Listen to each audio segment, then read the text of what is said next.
خوش نصیب لوگ وہ جن کو نصیب ہو صحبت اللہ۔ راہ ولی میں وہ تاثیر دیکھی، بدلتی ہزاروں کی تقدیر دیکھی۔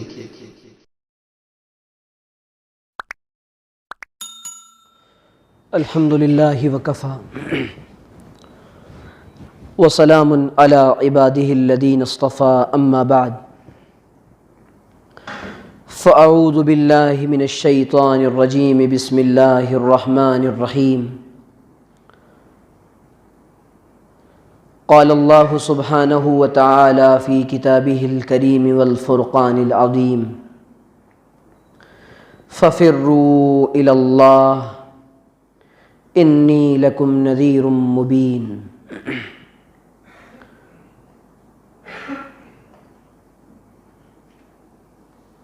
سبحان ربک رب العزة عما یصفون وسلام علی المرسلین والحمد للہ رب العالمین۔ اللہم صلی علی سیدنا محمد وعلی آل سیدنا محمد فی اول کلامنا و اوسط کلامنا و آخر کلامنا۔ میرے عزیز دوستوں اور بزرگوں، ماشاءاللہ آپ حضرات کو اس ذوق و شوق کے ساتھ بیٹھا دیکھ کر خوشی ہوئی۔ آپ نے میرے جیسے چھوٹے سے طالب علم کے لیے اپنا قیمتی وقت نکالا ہے۔ اللہ تعالیٰ آپ لوگوں کو جزائے خیر عطا فرمائے۔ سب سے پہلے تو میں مشکور ہوں حضرت اقدس حافظ عبدالغفور صاحب دامت فیوضہم کا، کہ جن کی توجہات اور عنایات کی وجہ سے اور شفقتوں کے سائے میں آپ کے سامنے حاضری کا شرف نصیب ہوا۔ صورت حاضری ہوتی رہتی ہے کئی سال سے۔ حافظ سہیل صاحب، بھائی اعجاز وغیرہ یہ حضرات محبت فرماتے ہیں، ذرہ نوازی کرتے ہیں کہ اس ناتواں کو بار بار بلاتے ہیں۔ میں بھی اس نیت کے ساتھ کہ سننا سنانا ایمان والوں کو نفع دیتا ہے حاضر ہو جاتا ہوں۔ اللہ تعالیٰ سے دعا ہے کہ اللہ تعالیٰ صحیح طرح سے مجھے بات کہنے کی، سمجھنے کی، سننے کی، ہم سب کو عمل کرنے کی توفیق عطا فرمائے۔ انسان دنیا کے اندر اللہ کی پسندیدہ مخلوق ہے۔ اللہ تعالیٰ نے انسان کو سب سے اشرف اور افضل بنایا ہے۔ یہ انسان دنیا کے اندر صرف اور صرف اس لیے نہیں آیا کہ زندگی کا جو روٹین ہے، صبح اٹھنے سے لے کر رات کے سونے تک کا جو نظام زندگی ہے، اس کو گزار کر یہاں سے چلا جائے۔ یہ اس روٹین پر اور اس نظام پر عمل دوسری مخلوقات بھی کرتی ہیں، جانور بھی کرتے ہیں، چرند بھی کرتے ہیں، پرند بھی کرتے ہیں۔ کیا وجہ ہے کہ اللہ تعالیٰ نے انسان کو افضل اور اشرف بنایا؟ اللہ کو انسان کی عبادت سے بڑا لگاؤ ہے اور انسان کی اطاعت سے بڑا لگاؤ ہے۔ اس کی فرما برداری اللہ کو بہت پسند ہے۔ کیوں؟ انسان کے ساتھ ساتھ اللہ تعالیٰ نے 3 چیزیں رکھی ہیں۔ ایک تو نفس، دوسرے شیطان، اور تیسرے دنیا۔ انسان کوشش یہ کرتا ہے کہ گناہ نہ کرے اور پلٹ کر اور بھاگ کر اللہ تعالیٰ کی طرف جائے، یہ کوشش ہوتی ہے، لیکن پھر کسی وجہ سے وہ پیچھے آ جاتا ہے۔ چند قدم آگے بڑھتے ہیں کہ پھر پیچھے آ جاتا ہے۔ کیا وجہ ہوتی ہے کہ بار بار انسان گناہوں کے ماحول میں چلا جاتا ہے، بار بار انسان گناہ کر بیٹھتا ہے؟ یہ 3 بنیادی وجوہات ہوتی ہیں انسان کی اللہ سے دوری کی۔ انسان جب پیدا ہوتا ہے تو اس کے ساتھ اس کا شیطان بھی پیدا ہوتا ہے، یہ بخاری کی اور صحیح کتابوں کی صحیح روایت ہے۔ جب انسان اپنے نفس پر محنت کرتا ہے اور اپنے نفس کو کنٹرول کرتا ہے، اللہ تعالیٰ نے جن کاموں کے کرنے کے لیے کہا ہے وہ کام کرتا ہے، اور جن سے بچنے کے لیے کہا ہے ان سے بچتا ہے، تو یہ شیطان کنٹرول ہوتا ہے۔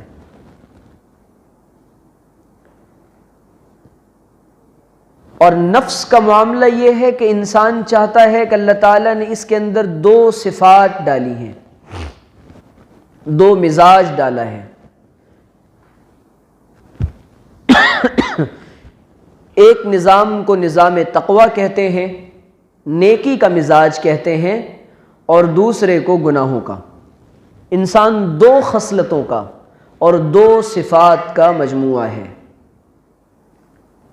فَأَلْهَمَهَا فُجُورَهَا وَتَقْوَاهَا، ہم نے انسان کو 2 خصلتوں پر پیدا کیا، اس کے اندر 2 چیزیں ڈالی ہیں، ان بلٹ ہیں اس کے اندر، یہ سسٹم اس کے نظام میں اپلوڈڈ ہے، ایک تو فسق و فجور کا اور دوسرے تقوی کا۔ کشمکش چلتی رہتی ہے نفس کی اور انسان کے دل کی کہ گناہ کرے یا نہ کرے۔ قرآن کریم میں اللہ تعالیٰ نے فرمایا کہ ان النفس لامارۃ بالسوء الا ما رحم ربی، یہ جو نفس ہے نا، یہ انسان کو بہت زیادہ برائیوں کا آرڈر دیتا ہے اور حکم دیتا ہے، یہ اتنی آسانی سے نہیں مانتا۔ آخری وقت تک انسان کا نفس انسان پر شیر بن کر بیٹھا ہوتا ہے کہ کسی طریقے سے اس کو اللہ سے دور کر دے۔ بلکہ علماء نے لکھا ہے یہی نفس تھا اور یہی نفسانیت تھی اور یہی نفسیاتی خواہش تھی جس نے شیطان کو اللہ تعالی کا باغی بنایا۔ یہی وجہ ہے کہ اللہ تعالیٰ نے شیطان کو ان الشیطان لکم عدو مبین، واضح دشمن کہا ہے، اس کی دشمنیاں واضح ہیں۔ علماء نے کتاب لکھی ہے، غالباً امام غزالی کی ہے یا ابن قیم الجوزی کی ہے، تلبیس ابلیس، ذہن سے مصنف کا نام نکل رہا ہے۔ تلبیس ابلیس میں انہوں نے بتایا کہ کس کس طرح سے انسان کو شیطان دھوکے میں ڈالتا ہے۔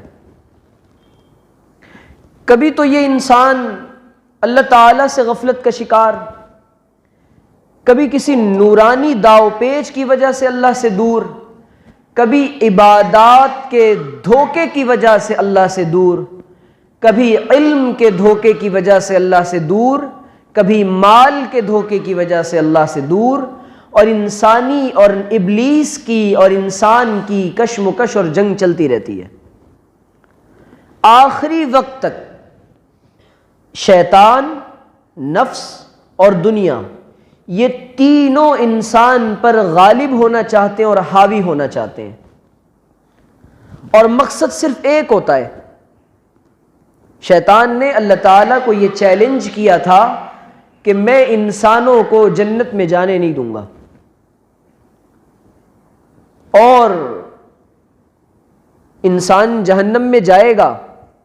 کون سا انسان جنت میں جائے گا اور جہنم سے بچے گا؟ جہاں فقد فاز، اللہ تعالیٰ نے کامیاب انسانوں کا معیار بتایا ہے۔ جانتے ہو کامیاب کون ہے؟ ہم تو اس چکر میں پڑے ہوئے ہیں کہ اسٹیٹس کیا ہو، ہمارا لیول کیا ہو، ہماری پوسٹ کیا ہو، ہماری ڈگری کیا ہو، ہمارا سورس آف انکم کیا ہو، ذریعہ معاش کیا ہو، ہم تو ان چکروں میں پڑے ہوئے ہیں۔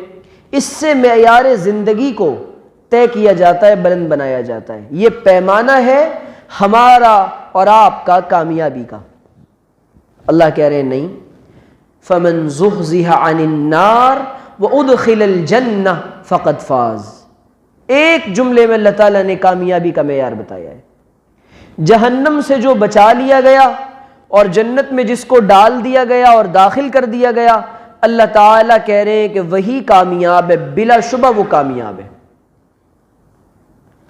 اب چیلنج انسان کو یہ ہے، اس کے سامنے مقصد یہ ہے کہ اسے نفس و شیطان اور دنیا کی رنگینیوں سے ہٹ کٹ کر اور ان کو مغلوب کر کے اللہ تعالیٰ کی طرف دوڑ لگانی ہے. یہ انسانی نفس انسان کو تو دھوکے میں ڈال رہا ہے نا. یہ ضروری نہیں ہے، ماشاءاللہ اکثر داڑھی والے ٹوپی والے حضرات بیٹھے ہوئے، ہم سب اس بات کو سمجھیں.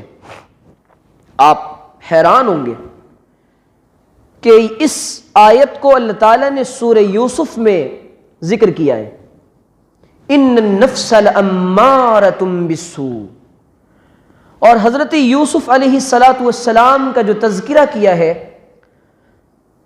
کہ عزیز مصر کی بیوی وَلَقَدْ هَمَّتْ بِهِ وَهَمَّ بِهَا لَوْلَا أَن رَّأَىٰ بُرْهَانَ رَبِّهِ كَذَٰلِكَ لِنَصْرِفَ عَنْهُ السُّوءَ وَالْفَحْشَاءَ إِنَّهُ مِنْ عِبَادِنَا الْمُخْلَصِينَ. عجیب آیت ہے، وَلَقَدْ هَمَّتْ بِهِ وَهَمَّ بِهَا.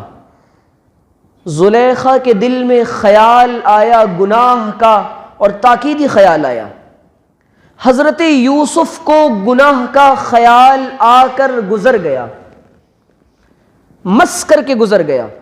علماء کہتے ہیں، امام نصفی نے مدارک التنزیل میں لکھا ہے کہ اللہ تعالیٰ نے جب اپنے مخصوص بندوں کی اور چنندہ بندوں کی جب اللہ تعالیٰ حفاظت کرتا ہے، کن کی حفاظت کی جاتی ہے، پھر اللہ تعالیٰ نے خود انہی آیات میں آگے جواب دیا ہے.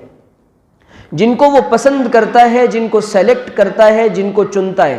کن بنیادوں پر؟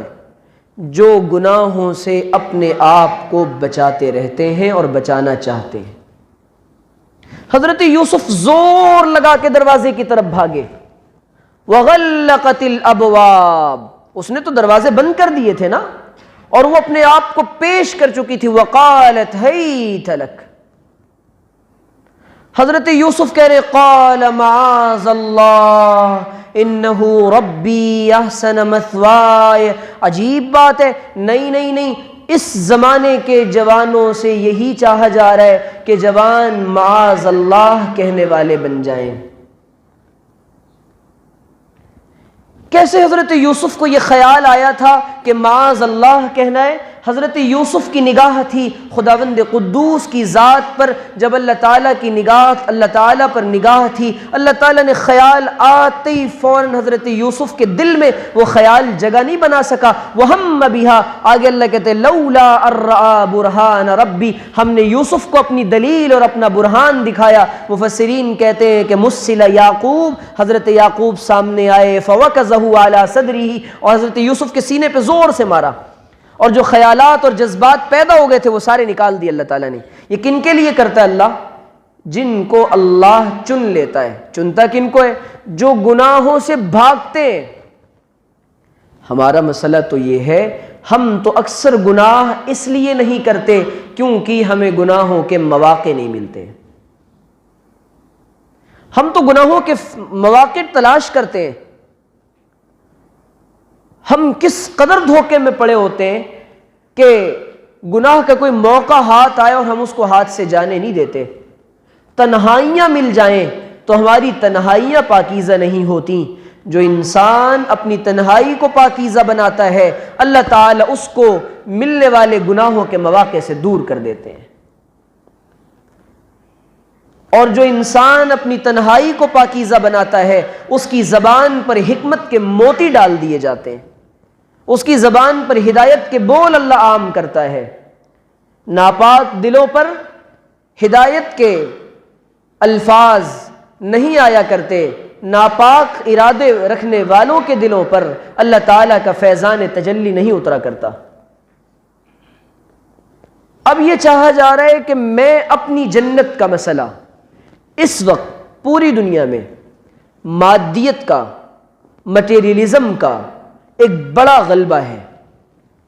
ہر انسان یہ چاہتا ہے کہ میں کامیاب بنوں، اور کامیابی کا معیار صرف اور صرف خدا کی قسم پیسہ سمجھا ہے۔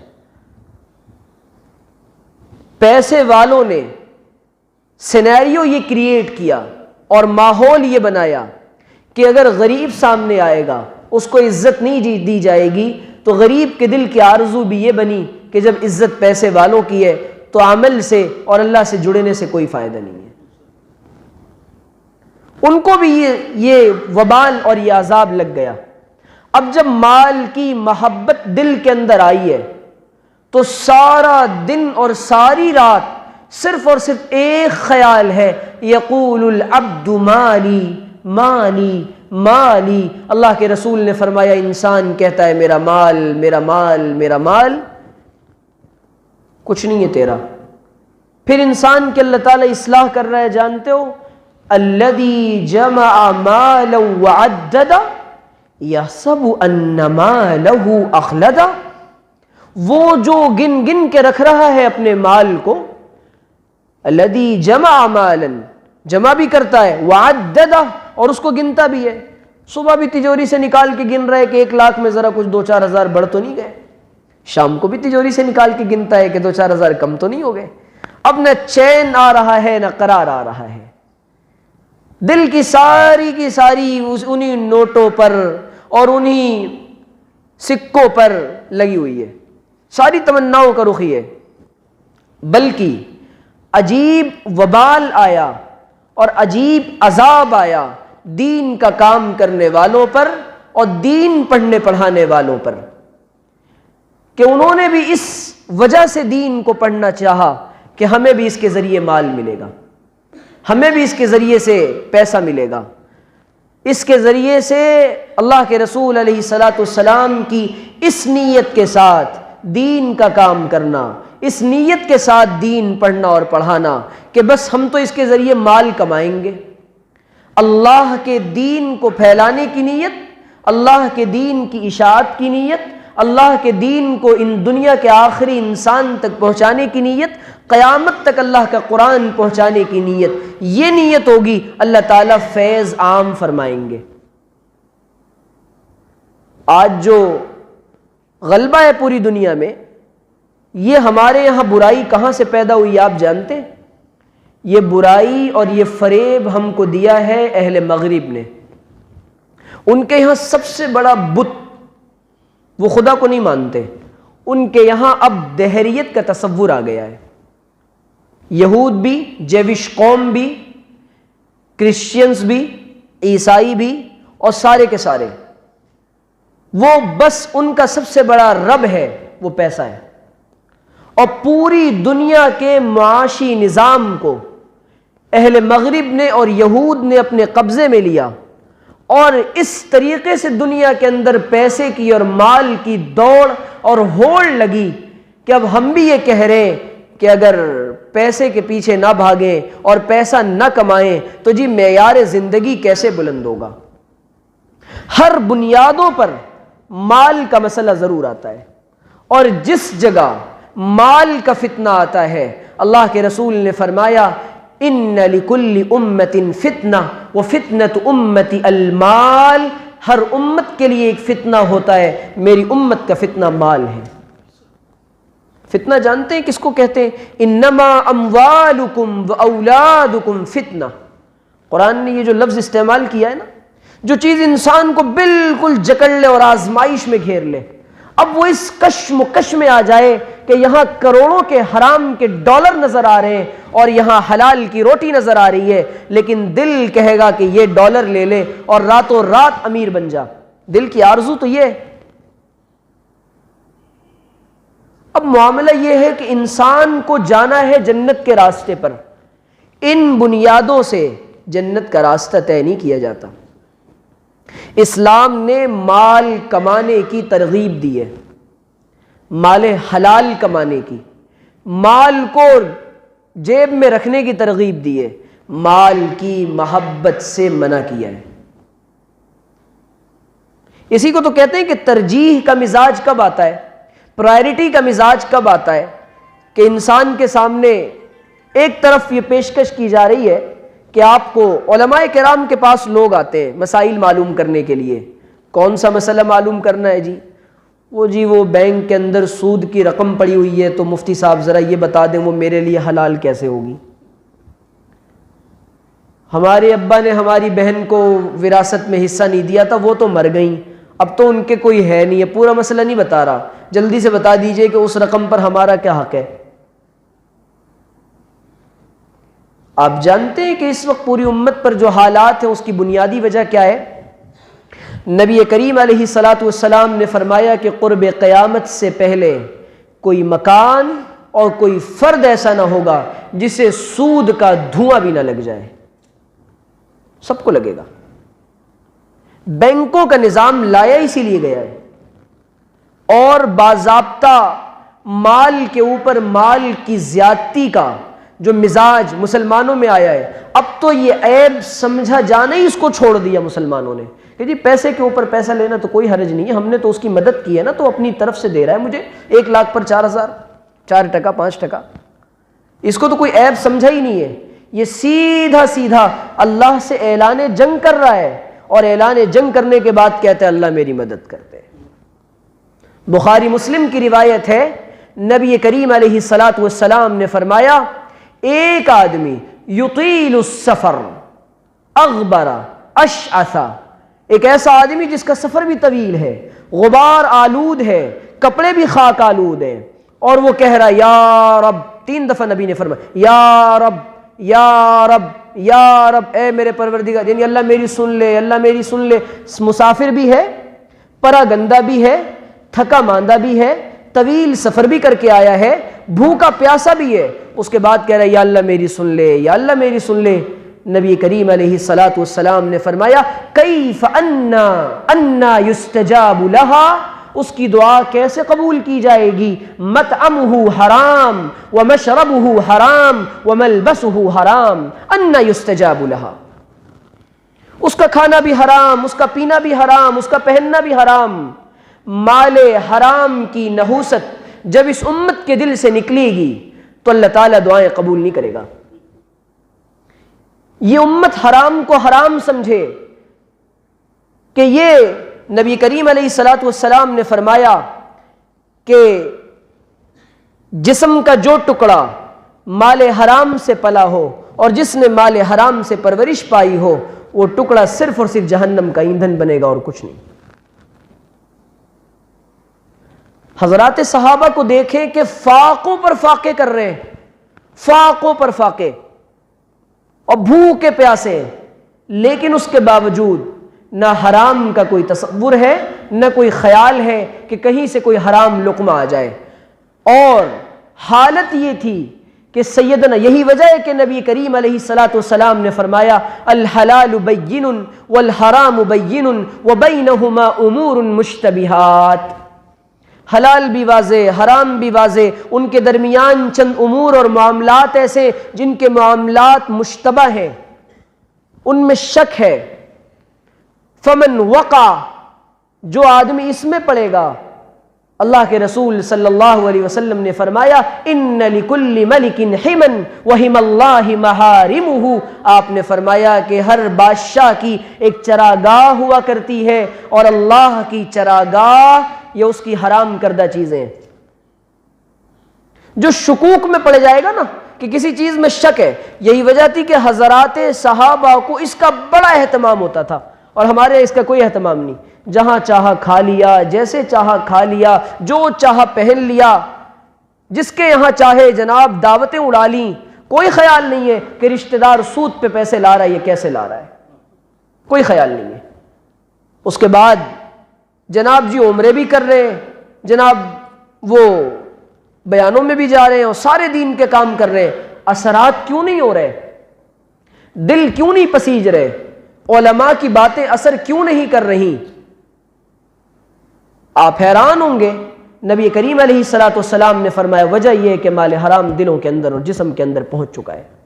حجاج بن یوسف الثقفی کو معلوم ہو گیا کہ یہاں کے علماء اور اہل اللہ میرے لیے بد دعا کرنے والے ہیں.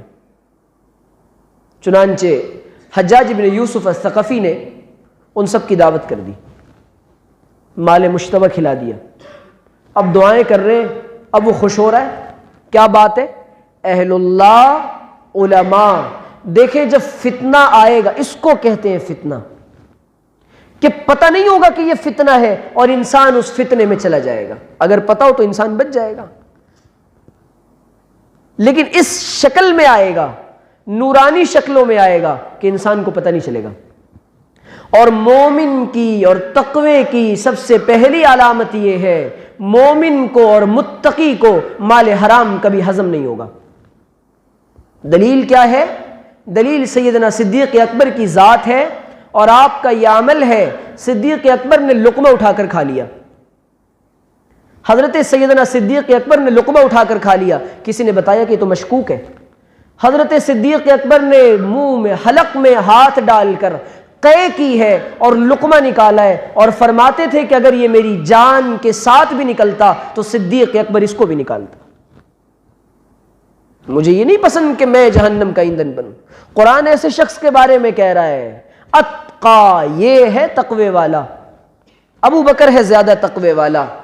تقوی داڑھی کا، ٹوپی کا، نمازوں کا صرف نام نہیں ہے، ان چیزوں سے اپنے آپ کو بچانے کا نام ہے.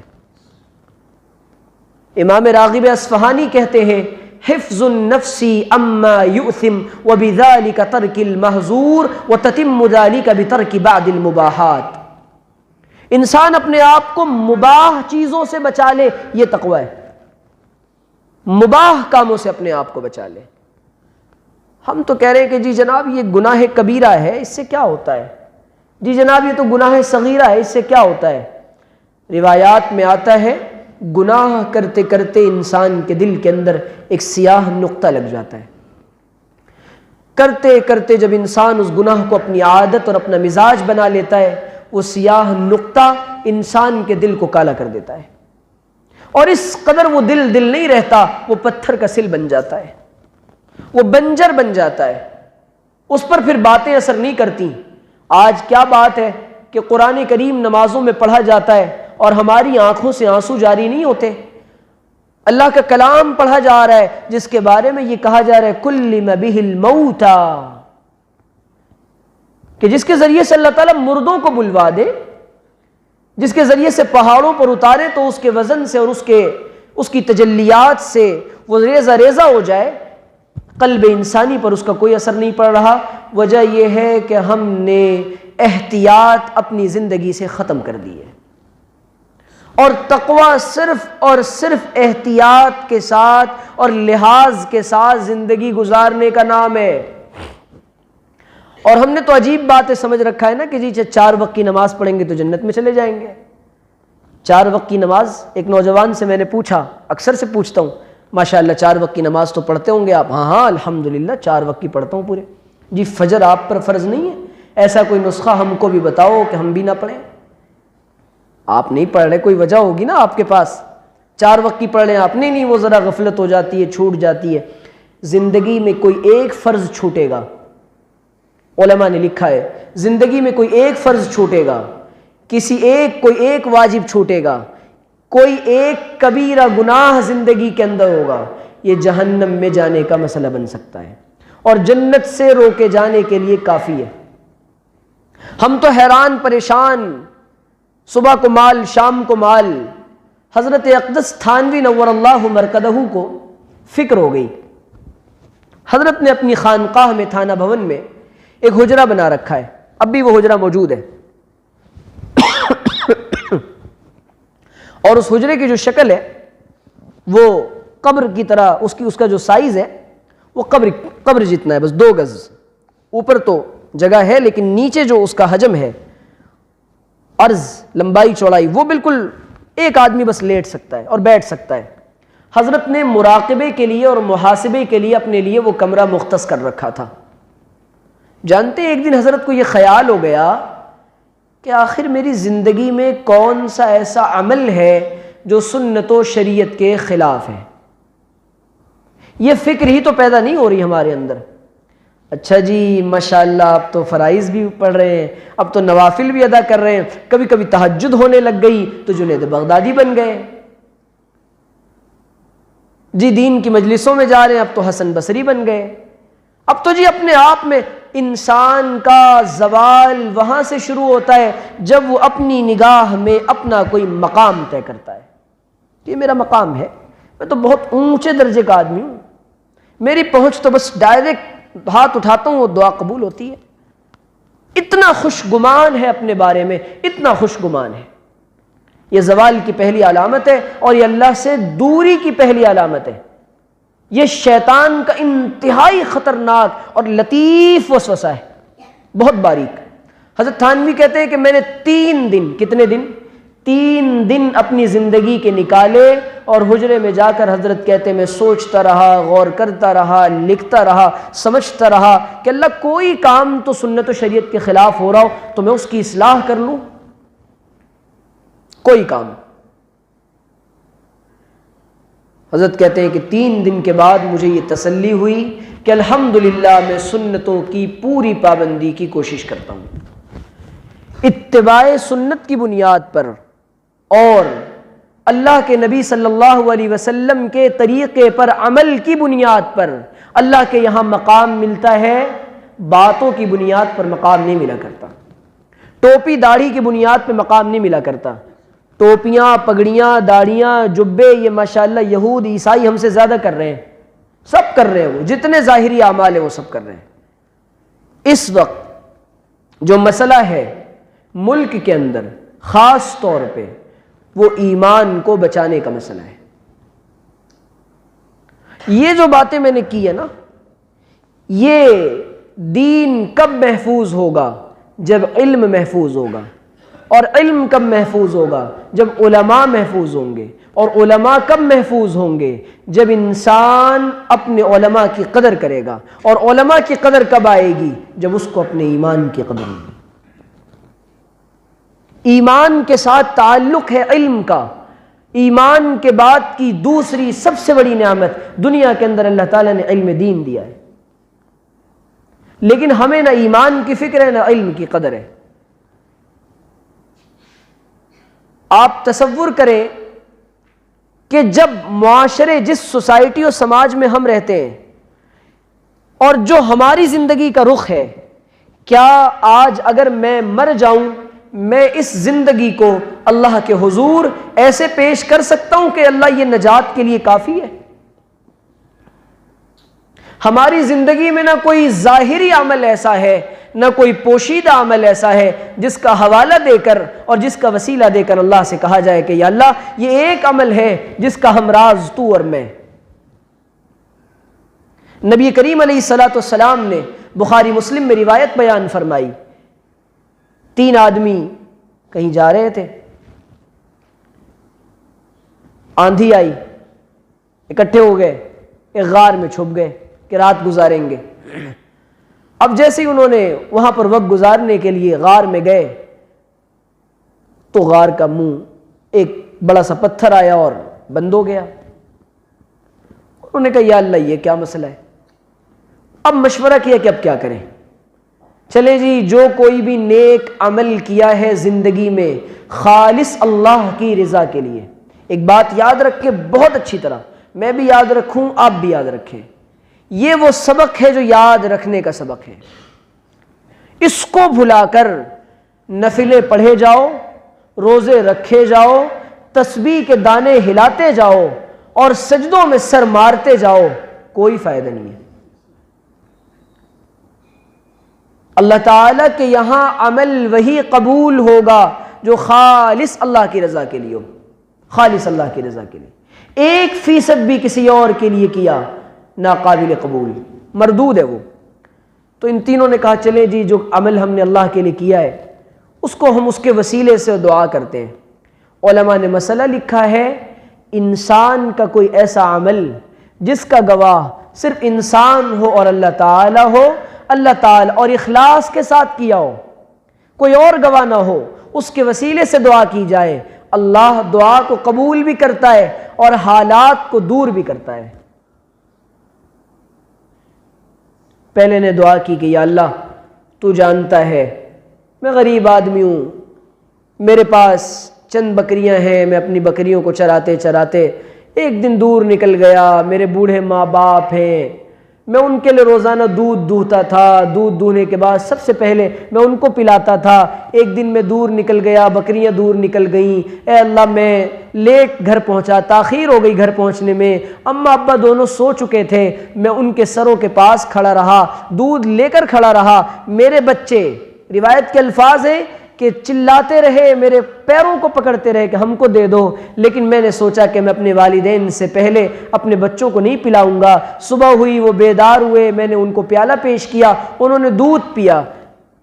ان كنت فعلت ذلك ابتغاء وجهك فافرج عنا ما نحن فيه، اے اللہ اگر میں نے یہ تیری رضا کے لیے کیا ہے، تیری ذات کے لیے کیا ہے، اللہ ہمیں اس سے نجات عطا فرما دے جس میں ہم شامل و داخل ہیں۔ تھوڑا سا منہ کھل گیا غار کا، اب بھی نہیں نکل سکتے تھے۔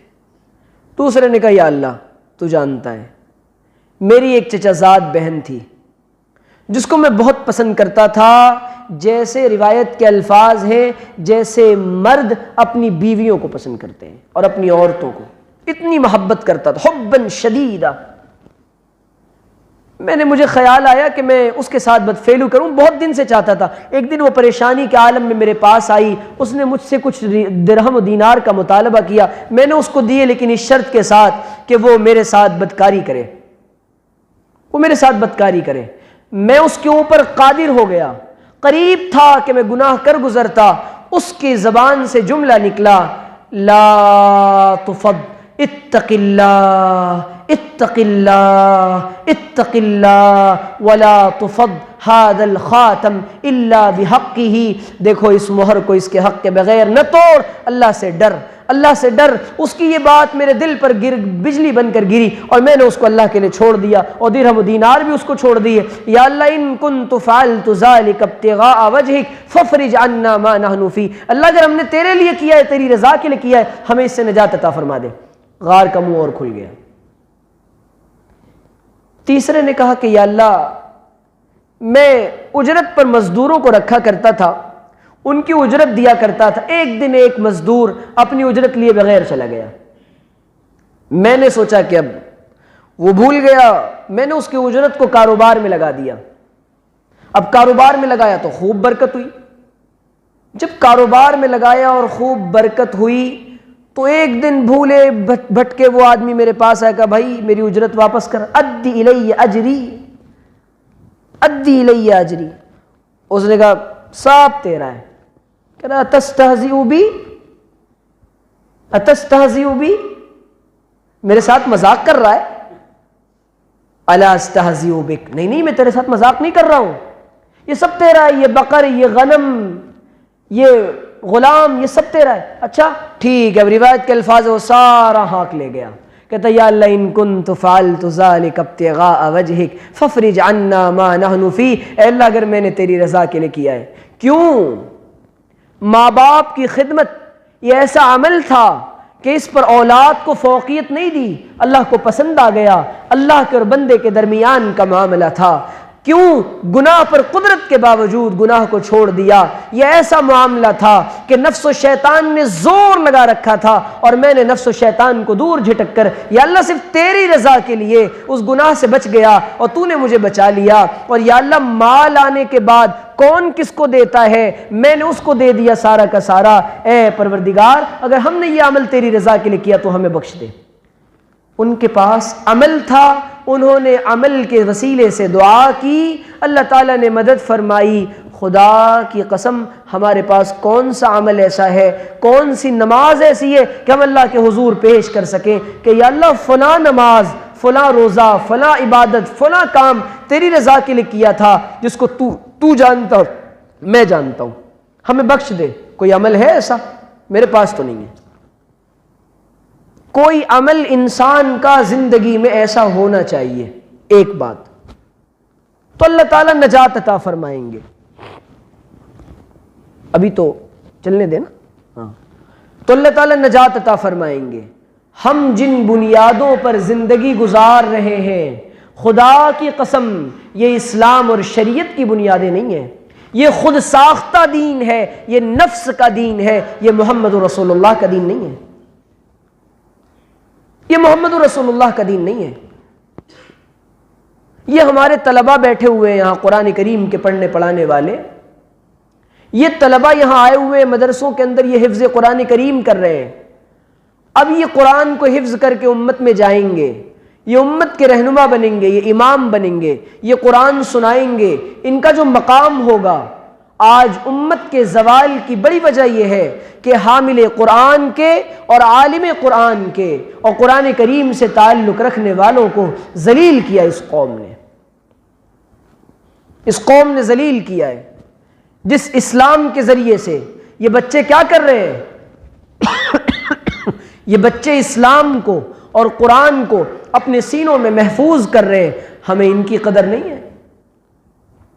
نبی کریم علیہ الصلوۃ والسلام نے پوری زندگی قرآن کریم سے تعلق رکھنے والوں کو اور قرآن کریم کی حفاظت کرنے والے اور قرآن کے قاریوں کو اور قرآن کے عالموں کو اللہ کے رسول نے فوقیت دی ہے اور ترجیح دی ہے، اور ہم نے معاشرے کا سب سے گھٹیا انسان ان قرآن پڑھنے پڑھانے والوں کو سمجھا ہے۔ جبکہ نبی کا فرمان کہتا ہے خیرکم من تعلم القرآن وعلمہ، تم میں سب سے بہترین وہ ہے جو قرآن کریم کو سیکھتا اور سکھاتا ہے۔ آج ہمارے یہاں سب سے زیادہ عیبدار بن گیا یہ طبقہ۔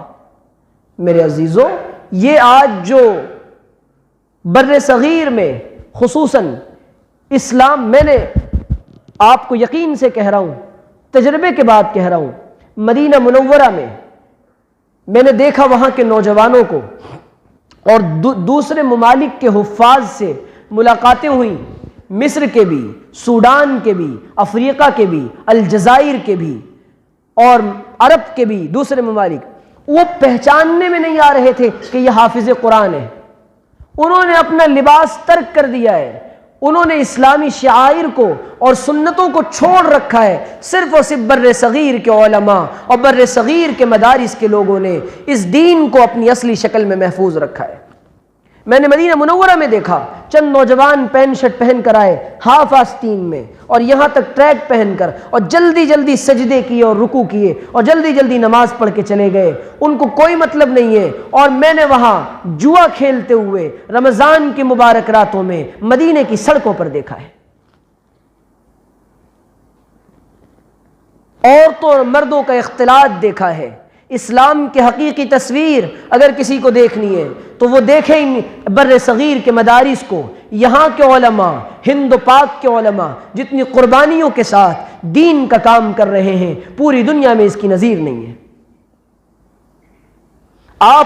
ہم جن اکابر کا نام لیتے ہیں، ہم جن کو کہتے ہیں کہ وہ ہمارے بڑے تھے، ویسے ہی بڑے نہیں بن گئے تھے۔ ان کی قربانیاں تھیں، ان کے آنسو تھے، ان کی یتیمی کا درد تھا، ماں باپ سے جدائی تھی، تب اللہ تعالیٰ نے ان کو وہ مقام دیا تھا۔ کالجوں میں پڑھنے والوں کا، ان مدارس کے اندر پڑھنے والوں پر، ان اماموں پر، ان بوریہ نشینوں پر، ان خانقاہوں کی مسندوں پر بیٹھنے والوں پر تنقیدیں کرنا بڑا آسان ہے، لیکن خدا کی قسم جب ترکی کے اندر ایمان کا مسئلہ بنا اور ترکی کے اندر جب ایمان کے لوٹنے کی پوری کوششیں کی گئیں اور اسلام کو ختم کرنے کی کوشش کی گئی اور اذان کو ترک زبان میں دلوایا گیا اور قرآن کو باضابطہ یہ کہا گیا کہ اس کے حروف کو بدل دیا جائے، ترک زبان میں قرآن پڑھا جائے، یہ حالات پیش کیے گئے، اس وقت اگر کسی نے اسلام کے قرآن کی حفاظت کی تھی، انہی مدرسے کے اندر بیٹھنے والے اور انہی ٹوٹی چٹائیوں پر بیٹھنے والے تھے۔ اور یہ نسبت معمولی نسبت نہیں ہے، سیدنا ابو ہریرہ کی نسبت ہے۔ ابو ہریرہ کہتے ہیں کہ میں نبی کی خدمت میں 4-5 سال رہا ہوں، ان 5 سالوں میں صفہ کے چبوترے پر پڑا ہوں، میرے اوپر لوگ گردنوں پر پیر رکھ کر جا رہے ہیں، مجھے اس قدر بھوک ہوتی تھی اور فاقہ ہوتا تھا، لوگ سمجھ رہے ہیں کہ یہ مرگی کی وجہ سے تڑپ رہا ہے، وہ مرگی نہیں تھی، وہ مرض نہ تھا، ابو ہریرہ کو بھوک ہوتی تھی، ابو ہریرہ کو بھوک ہوتی تھی۔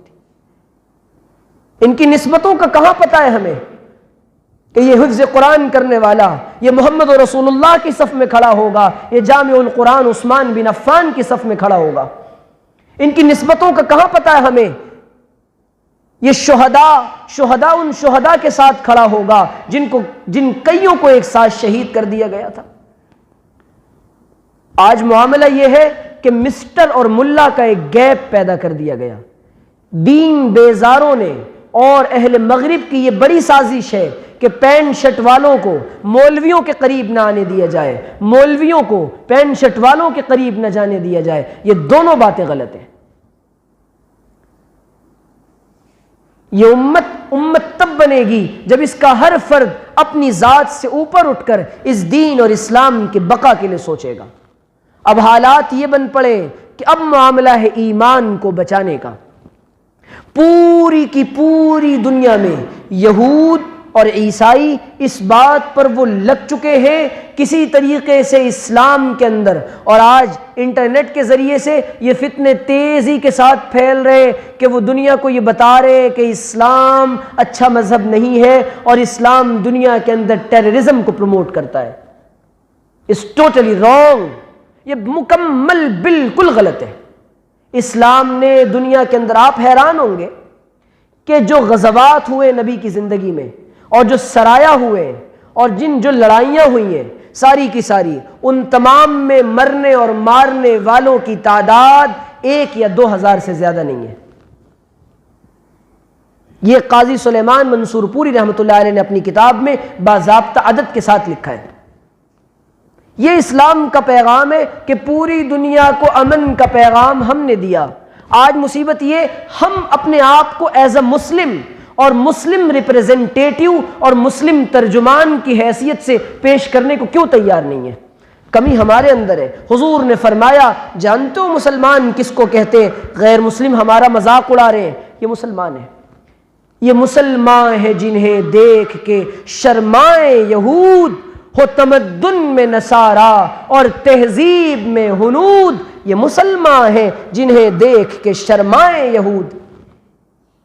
ہماری شادیاں مسلمانوں والی نہیں ہیں، ہمارا چہرہ محمدی نہیں ہے، ہمارا لباس محمدی نہیں ہے، ہمارا رہن سہن طرز معاشرت یہ محمدی نہیں ہے۔ خدا کی قسم یہ بغاوت ہے محمد رسول اللہ سے، اور یہ بغاوت ہے حضرات صحابہ سے۔ ہم کس گمان میں جی رہے؟ اس طرح بخش دیے جائیں گے، اور حالات کا رونا اس بات پر ہے، قرآن کہہ رہا ہے تم اپنے آپ کو ایمان والا کہتے ہو، تو تم کیا سمجھتے ہو تمہیں آزمایا نہیں جائے گا؟ تم پر آزمائشیں نہیں آئیں گی؟ آزمائشیں آئیں گی۔ ان آزمائشوں میں ہمارا کام یہ ہے، ہم اپنے کیریکٹر کو مسلمانوں والا کیریکٹر بنائیں۔ ایک مسلمان کیسا ہوتا ہے، اس کے شب و روز کیسے ہوتے ہیں؟ نبی نے فرما دیا، المسلم من سلم المسلمون من لسانہ و یدہ، کہ زبان سے بھی محفوظ ہو جائے دوسرا مسلمان اور ہاتھوں سے بھی محفوظ ہو جائے۔ ہم تو اپنے بھائیوں سے ملاقات کرتے ہیں، منہ چڑھا کے ملاقات کرتے ہیں۔ قرآن کہہ رہے وَلَا تُصَعِّرْ خَدَّكَ لِلنَّاسِ، لوگوں سے گال کو ٹیڑھے کر کے اور منہ چڑھا کے بات نہ کیا کر، بلکہ جب کسی سے بات کرنے کا موقع آئے وَقُولُوا لِلنَّاسِ حُسْنًا، تو اچھی طرح بات کیا کر۔ بات کرنے کا موقع ہے وَقُولُوا قَوْلًا سَدِيدًا، سچی سیدھی بات کیا کر۔ لیکن ہمارے یہاں مصیبت یہ ہے کہ ہماری زندگی میں قول و فعل کی بہت توجہ سے اس جملے کو سنیے گا، بہت بڑی انسانی آبادی پوری دنیا پر تجربے کی نگاہ ڈالنے کے بعد، اپنے اکابر کی جوتیوں کی برکت سے یہ بات کہہ رہا ہوں، پوری دنیا کی بہت بڑی آبادی جن میں بڑی تعداد خواتین کی ہے، وہ اسلام کی دہلیز پر آ کر بالکل یہاں رکی ہیں۔ وہ یہاں رکی ہیں، وہ صرف ان کی ڈیمانڈ یہ ہے کہ مسلمان بن جائے تو ہم بھی مسلمان بن جائیں، اور یہ اگر محمد رسول اللہ کو اپنا لے تو ہم بھی اپنا لیں گے۔ کیوں وجہ اس کی کیا، یہ آپ سنیں، بہت توجہ کے ساتھ سنیے گا۔ وجہ اس کی یہ ہے، اگر اس نے محمد الرسول اللہ کو نہیں اپنایا، خدا کی قسم یہ ہم کو نہیں اپنائیں گے، یہ ہم کو بھی چھوڑ دیں گے۔ ان کے اندر وہ صلاحیت پیدا نہیں ہوگی کہ یہ محمد عربی کی طرح روم سے آنے والے صہیب کو گلے لگائیں، حبشہ سے آنے والے بلال کو گلے لگائیں، اور یہ فارس سے آنے والے سلمان کو گلے لگا کر سلمان من اہل البیت کہے اور سب کو اپنا کہے۔ آج امت نے اپنوں کو پرایا کر دیا، ہم پرایوں کو اپنا کیسے بنائیں گے؟ یہ قوم کی زوال کی یہ وجہ ہے. ہم سوچ رہے ایجوکیشن کی کمی یہ زوال کی وجہ ہے، یہ زوال کی ایک وجہ ہے، لیکن ہمارا اخلاقی زوال اور اخلاقی دیوالیہ پن اور بد زبانی اور بد کلامی اور فحش گوئی اور یہ حالات، اس نے ہمیں دنیا کے انسانوں کو اسلام کی دہلیز پر روک رکھا ہے. تو میرے عزیزو، ہم سب سے پہلے تو مجموعی طور پہ اپنے اللہ کے حضور یہ توبہ کریں کہ اللہ، ہم یقین کر کے کہتے ہیں ہم بڑے مجرم ہیں. اللہ، ہم پوری انسانیت کے مجرم ہیں. عالمی برادری کو جو مسئلہ درپیش ہے، ان مسائل میں اور ان چیلنجز میں ایک مسئلہ یہ درپیش ہے کہ عالمی برادری اور انسانی برادری ہماری طرف ایک نگاہ ڈال رہی ہے کہ ہماری طرف متوجہ ہو جاؤ اور ہمیں بتاؤ کہ تمہارا دین کیا کہہ رہا ہے. وہ اسلام کو پڑھ رہے ہیں اور اسٹڈی کر رہے ہیں، اور ہمارا نوجوان اور ہمارا مسلمان اقوام عالم کو اور دیگر قوموں کو اسلام بتانے کے لیے تیار نہیں. کیوں؟ کیونکہ خود وہ پریکٹیکل مسلم کی لسٹ سے خارج ہے. عملی مسلمان اور کردار کا مسلمان اس کی فہرست سے خارج ہے. گفتار کے غازی بن تو گئے، کردار کے غازی بن نہ سکے. تو میرے عزیزو، گزارش یہ کہ سب سے پہلی بات، اس ملک میں ہم نے، ہمارے اکابر نے جو رہنے کا فیصلہ کیا تھا، وہ اپنی آئیڈینٹی، اپنے تشخص اور اپنی شناخت اور اپنی تہذیب کے ساتھ رہنے کا فیصلہ کیا تھا. ایک بات، یہ کیسے بچے گی؟ یہ بچے گی جب ہم پورا اور پکا ارادہ کر لیں اور اپنے گھروں کے اندر محنت کر لیں اور گھروں کے ماحول کو مضبوط بنائیں اور اسلامی معاشرہ بنائیں. ایک تو یہ. دوسرے یہ کہ سچی پکی یہ ایک بہت بڑا فساد آیا اس امت کے ذہنوں کے اندر کہ دین کا کام صرف مفتی صاحب کا کام ہے، مولوی صاحب کا کام ہے. جس فرد بشر نے کلمہ پڑھا ہے اللہ کا اور اللہ کے رسول کا، اس کا کام ہے فَلْيُبَلِّغُ الشَّاهِدِ الْغَائِبِ، وہ دوسروں تک پہنچائے اس کو جتنا معلوم ہے. یہ کلمہ تقاضا کرے گا. اور آج بھی جن تک یہ دین پہنچتا ہے وہ لوگوں کو کہتے ہیں کہ تم اب تک کہاں تھے، تم اب تک کہاں تھے. بہار اب جو دنیا میں آئی ہوئی ہے، یہ سب پود انہی کی لگائی ہوئی ہے. پوری دنیا ہماری طرف بہت ہی زیادہ منتظر ہے اور شدت سے ہماری منتظر ہے کہ ہم اپنے آپ کو پریکٹیکل مسلم بنا کر پیش کریں، اپنے قول اور فعل کے تضاد کو ختم کریں. ہم جو اپنے آپ کو بازاروں میں پیش کرتے ہیں نا، میں اپنا واقعہ بتاتا ہوں آپ کو. مجھے جانا تھا عمرے کے لیے، کرنسی ایکسچینج کروانی تھی، تو انڈین روپیز دینے تھے اور ریال لینے تھے. میں نے پیسے دیے، ریال لیے. میں بھول گیا 500 روپے 10-20 ریال میں بھول گیا اس کے پاس لینا. ایک مہینے کے بعد، عید کے بعد جب میں لوٹا، میرے پاس کچھ پیسے بچے تو میں نے کہا یہ بھی چینج کرا لیتے ہیں. اب یہ ریال تو کوئی کام کے نہیں ہے انڈیا میں، یہاں تو گاندھی جی چلتے ہیں. تو میں پھر پہنچا اس کے پاس، میں نے کہا بھئی آپ لے لیں. اس نے کہا ہاں یہ تو میں لے رہا ہوں. اس نے رکھ لیے اور اس کے پاس اس نے کہا جی ٹھہریں، آپ کا کچھ حساب باقی ہے. میں نے کہا کون سا حساب؟ کہہ رہے یہ پیسے آپ چھوڑ گئے تھے، لہٰذا یہ 500 روپے آپ کے ایکسٹرا میرے پاس 1 مہینے سے رکھے ہوئے ہیں. حضرت اقدس مفتی محمد شفیع عثمانی نور اللہ مرقدہ نے لکھا ہے کہ جب ہم تو شور مچا رہے ہیں جی یہود غالب آ گئے، عیسائیوں نے یوں کر دیا، یوں ترقی. اللہ کا ایک نظام ہے، قدرت کا ایک اصول ہے کہ جو ترقی کرے گا، جو محنت کرے گا وہ ترقی کرے گا. 12 بجے تک سونے والی قوم اور رات کو الوؤں کی طرح جاگنے والی قوم کبھی ترقی نہیں کر سکتی. حضرت نے کہا کہ جب تم دیکھو کہ باطل یہ پنپ رہا ہے اور اہل باطل کی ترقی ہو رہی ہے، تم سمجھ جانا انہوں نے مسلمانوں کے اخلاق اور اعمال کو اپنا لیا ہے. اور آج مجھے کہنے دیجئے، اقوام مغرب کے پاس ایمان کے علاوہ ساری چیزیں ہیں، اور خیر منائے ہم اپنے ایمان کی کہ ہمارے پاس جو ایمان ہے، لیکن کیا یہ ایمان نجات دلوا سکے گا؟ قرآن صاف طور پہ کہہ رہا ہے تمہارا سڑا ہوا گلا ہوا ایمان ہمیں قطعاً مطلوب نہیں ہے. آمنوا بمثل ما آمنتم، آمنوا کما آمن الناس. ایمان چاہیے حضرات صحابہ جیسا، ایمان چاہیے ان جیسا جو صحابہ تھے. ہمارا ایمان نہیں. اور ہمیں تو بشارت دی اللہ کے رسول صلی اللہ علیہ وسلم نے، طوبا طوبا. صحابہ نے کہا اللہ کے رسول کس کے لیے خوشخبری سنا رہے ہیں آپ؟ فقیل للغرباء، اللہ کے رسول من الغرباء یا رسول اللہ؟ فرمایا یحیون سنتی ویعلمونها، وہ لوگ ہیں جو میری سنت کو زندہ کرنے والے اور اس کو سیکھنے سکھانے والے، ان کے لیے بشارت ہو. آپ نے فرمایا میرا جی چاہتا ہے میں اپنے بھائیوں سے ملوں، تم کو ایک مبارکباد، ہم کو 7 مبارکباد. نبی اکرم نے اپنا پورا حق ادا کیا، ہم اپنے نبی صلی اللہ علیہ وسلم کے امتی ہونے کا حق ادا نہیں کر رہے. میرے اور آپ کے اعمال جب نبی اکرم علیہ السلام کے روضہ مبارکہ پر پہنچتے ہوں گے، خدا کی قسم حضور پر کیا گزرتی ہوگی. چند مٹھی بھر مسلمان یہ عہد کر لیں مجھے اپنے آپ کو بدلنا ہے. I won't change myself. مجھے اپنے آپ کو بدلنا ہے، میں اپنی زندگی کے رخ کو بدلنا چاہتا ہوں. ہماری مصیبت یہ، ہمیں فکر ہے ستار بھائی کا کیا ہوگا، کلیم بھائی پتہ نہیں کیسے جنت میں جائیں گے، وہ چمونی خالہ پتہ نہیں کتنی باتیں کرتی ہیں، ان کا کیا ہوگا. اپنے دامن کے چاک تو پہلے رفو کر لے، تجھے کیوں فکر ہے اے بلبلے صد چاک بلبل کی، تجھے کیوں فکر ہے اے گلگلے صد چاک بلبل کی، تو پہلے اپنے دامن کے چاک تو رفو کر لے. اپنا دامن پھٹا ہوا ہے، اس کی فکر نہیں ہے جی دوسروں کی جنت کا کیا ہوگا. اللہ تعالیٰ ہم سے نہیں پوچھے گا. اس لیے ہر آدمی، یہ زمانہ اپنی اصلاح اور اپنی انفرادی اصلاح کا زمانہ ہے، انفرادی اصلاح کا زمانہ ہے. ہر آدمی اپنی فکر کرے.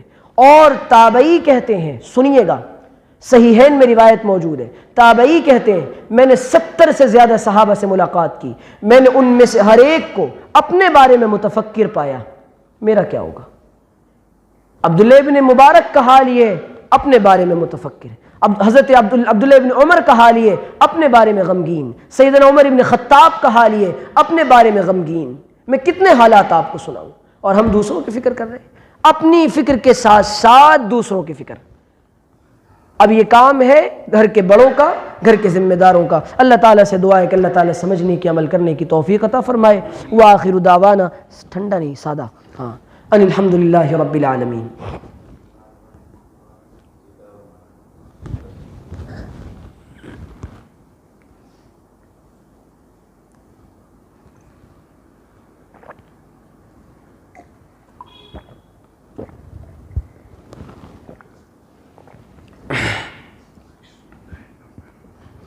اللہ کے رسول صلی اللہ علیہ وسلم نے فرمایا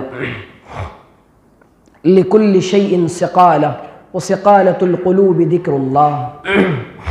ہر چیز کو چمکانے کا ایک آلہ ہوا کرتا ہے، سیقل کرنے کا.